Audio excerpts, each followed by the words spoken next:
পুরী ভ্রমণের আজ আমাদের দ্বিতীয় দিন। প্রথম দিন আমরা সূর্যোদয়, সমুদ্র স্নান আর পুরী বিচের চারপাশটা ঘুরে দেখেছিলাম। গিয়েছিলাম ওটিডিসির অফিসে কন্ডাক্ট ট্যুর বুকিং এর জন্য। তাছাড়া গিয়েছিলাম মোহনা ও লাইট হাউসে। রাতে ঘুরেছিলাম বিচ মার্কেট। আজ জগন্নাথ দেব দর্শন করব, মহাপ্রসাদ সংগ্রহ করব। তাছাড়া পুরীর আশেপাশে সাইট সিন গুলো করব। বিকালে মন্দিরের ধ্বজা পরিবর্তন দেখব আর রাতে মন্দির চত্বরে ঘুরে বেড়াবো। চলুন আজকের ভিডিও শুরু করা যাক।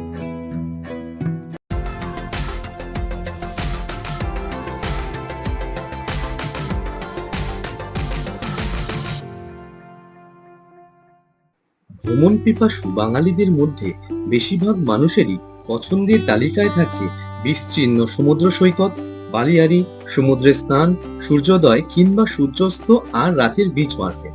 সমুদ্রের কথা ভাবলেই হয় দীঘা নয় পুরী। দীঘার জনপ্রিয়তা মূলত ঝাউবন আর সমুদ্রের জন্য হলেও পুরী কেবলমাত্র সমুদ্রের জন্য বিখ্যাত নয়, এর সঙ্গে জড়িয়ে রয়েছে এক আধ্যাত্মিক মাহাত্ম্য। পুরী জগন্নাথ মন্দির হিন্দুদের চার ধামে একটি ধাম। তাছাড়া শ্রী চৈতন্য মহাপ্রভুর লীলাক্ষেত্র হিসাবেও বাঙালির কাছে পুরীর আকর্ষণ চিরকালই ছিল। এই জগন্নাথ দেবের মন্দির পুরীর সমুদ্র সৈকত থেকে 1.5 কিলোমিটার দূরে অবস্থিত। পুরী স্টেশন থেকে মন্দিরের দূরত্ব 2.5 কিলোমিটার মতো। আমাদের পুরী ভ্রমণের দ্বিতীয় দিনে জগন্নাথ দেবের দর্শন ও পুজো এবং আশেপাশে সাইট সিনের জন্য রেখেছিলাম। ভিড় এড়ানোর জন্য সকাল 7টায় মন্দিরে পৌঁছেছি এবং দর্শনের জন্য পান্ডাও নিয়ে নিয়েছিলাম। তাতে লাইন একটু কম দিতে হচ্ছিল। তাছাড়া আমাদের পান্ডা লাইনের ভিড় সামলে বেশ ভালোভাবে জগন্নাথ দেবের দর্শনের সুযোগ করে দিয়েছিলেন এবং পুজো দেওয়ার পর উনি মহাপ্রসাদ হোটেলে পৌঁছে দিয়েছিলেন। হোটেলে কথা বলে রাখলেই ওনারাই পান্ডা ঠিক করে দেবেন। পান্ডা ছাড়াও সুষ্ঠুভাবে জগন্নাথ দেবের দর্শন করা যায়, তবে সঙ্গে যদি বয়স্ক বা বাচ্চা থাকে সেক্ষেত্রে পান্ডা ঠিক করে দর্শন করাই ভালো। তাছাড়া ওনারা গাইড হিসাবে মন্দিরে খুঁটিনাটি বিষয়গুলি সবই জানিয়ে দেন। এইটা হলো মন্দিরের পূর্ব দিক। এর নাম সিংহ দুয়ার, যা ধর্মের প্রতীক। দুয়ারের সামনে রয়েছে অরুণা স্তম্ভ, যা কোণারকে সূর্য মন্দির থেকে আনা হয়েছিল। অরুণা হলো সূর্যদেবের বাহন। এর উচ্চতা 34 ফুট। এই দরজার বাম দিকে হলো অশ্বদুয়ার বা দক্ষিণ দুয়ার, যা জ্ঞানের প্রতীক। এই মন্দিরের পশ্চিমে রয়েছে ব্যাঘ্র দুয়ার, যা বৈরাগ্যের প্রতীক। আর উত্তরে রয়েছে হস্তি দুয়ার, এটি ঐশ্বর্যের প্রতীক। সিংহ দুয়ারের সামনে থেকে সবসময় প্রভুর দর্শন মেলে। ভেতরে প্রবেশের পূর্বে জলে পা ধোয়ার ব্যবস্থা রয়েছে। সারা বছর জগন্নাথ প্রভুর দর্শন পেলেও স্নান যাত্রার 15 দিন পুরীর মন্দির জনসাধারণের জন্য বন্ধ থাকে।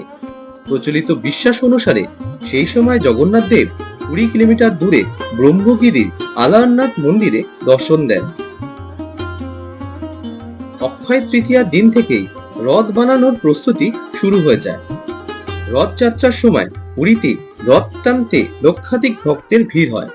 এই জায়গাটিতে রয়েছে মন্দিরের রান্নাঘর। জগন্নাথ প্রভুর দর্শনের পর আমরা রান্নাঘরে গিয়েছিলাম। এটা সত্যি এক দর্শনীয় স্থান। মহাপ্রসাদ তৈরির বিশাল কর্মযজ্ঞ অবাক হয়ে দেখতে হয়। রান্নাঘরের জানলা দিয়ে উনানগুলি দেখা যায়। মাটির পাত্রেই সম্পূর্ণ রান্না হয়। মন্দির দর্শনের পর টিফিন ছেড়ে নিয়েছিলাম। আজ ব্রেকফাস্টে বড়া খেয়েছিলাম। উড়িষ্যায় এই খাবারটি কিন্তু একটি জনপ্রিয় খাবার।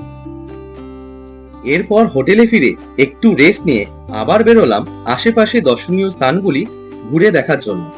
একটা অটো ঠিক করে নিয়েছিলাম। প্রথমে গেলাম বিপত্তারিণী মন্দিরে। এইখানে জগন্নাথ প্রভুর মূর্তিও রয়েছে। সেইখান থেকে গেলাম গুপ্ত বৃন্দাবনে। এই জায়গাটি ঘুরতে বেশ খানিকটা সময় লাগবে।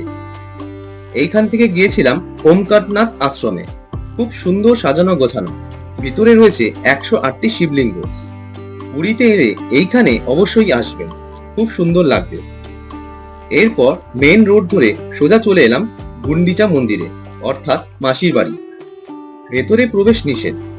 সেইখান থেকে গেলাম পিসির বাড়ি ও নরেন্দ্র সরোবরে। এই সরোবরেই চন্দন যাত্রা হয়। এইখান থেকে সোজা চলে আসলাম গোল্ডেন বিচে। পরিষ্কার পরিচ্ছন্ন এই বিচটি বেশ জনপ্রিয়তা লাভ করেছে। সবকটা সাইট সিনগুলি ঘুরতে মোটামুটি 3 ঘন্টা টাইম লেগেছিল। একটি সেপারেট ভিডিওতে এই দর্শনীয় স্থানগুলি সম্পর্কে বিস্তারিত জানাবো। সেই ভিডিওর লিংক ডেসক্রিপশন বক্সে দেওয়া থাকবে, তাছাড়া আই বাটনেও পেয়ে যাবেন। হোটেলে ফিরে রেডি হয়ে চলে এলাম স্নান করতে। সমুদ্র স্নান কিন্তু পুরী ভ্রমণের প্রধান আকর্ষণ। প্রায় সব বয়সী মানুষই এই সমুদ্র স্নানের ব্যাপারটা ব্যাপকভাবে উপভোগ করে। আজ বিকেলে মন্দিরের ধ্বজা পরিবর্তন দেখতে যাব, আর রাত্রেবেলায় মন্দির চত্বরেই কাটাবো। কোন বিকাল নাগাদ একটু হেঁটে হেঁটেই আমরা ওই মন্দিরের রাস্তা ধরে মন্দিরের দিকে যাচ্ছি। বিকাল 5টার সময় মন্দিরের ধ্বজা পরিবর্তন করা হয়, সেটাই দেখতে যাচ্ছি।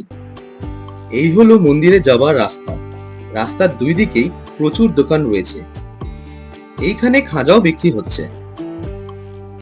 প্রতিদিন 2 থেকে 3 জন সেবায়েত কোনো কিছু সাহায্য ছাড়াই মন্দিরের চূড়ায় উঠে ধ্বজা পরিবর্তন করে, এবং সবার শেষে একজন নীলাচক্রের উপরে উঠে ধ্বজা পরিবর্তন করে।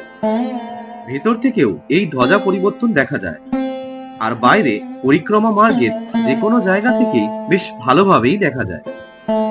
পুরীতে গিয়ে আপনারা কে কে এই ধ্বজা পরিবর্তন দেখেছেন কমেন্ট করে জানান।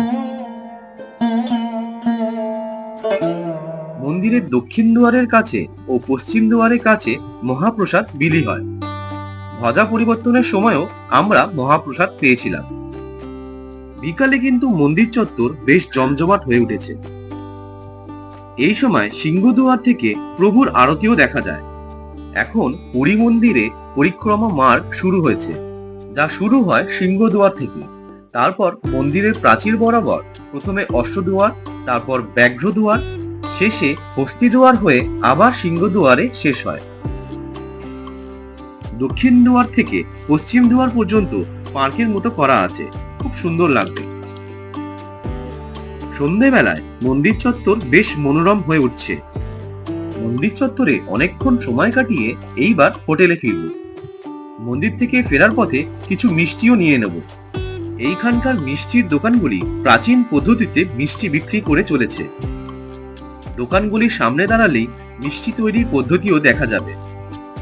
ছানা পোড়া, রাবড়ি, রসমালাই থেকে শুরু করে মিষ্টিগুলির স্বাদ অতুলনীয়।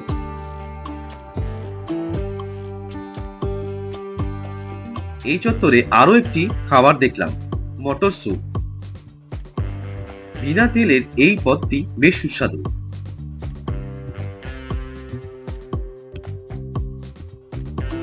পুরী সংক্রান্ত বাকি ভিডিওগুলি আই বাটনে ক্লিক করে পেয়ে যাবেন, তাছাড়া ডেসক্রিপশন বক্সেও লিংক দেওয়া থাকবে।